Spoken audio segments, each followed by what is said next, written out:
ചൈത്രം സ്വപ്നം ചാലിച്ചെഴുതിയതാണെന്നോ ഉഷസാം പെൺകിടാവേ നിന്റെ ചിത്രം.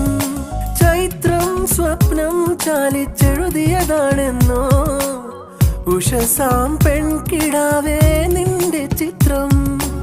ഇതുവരെ എന്തേ കണ്ടില്ല ഞാൻ കവിളത്തെ സിന്ദൂരത്തിൻ രാഗപരാഗങ്ങൾ. നിന്നിലെ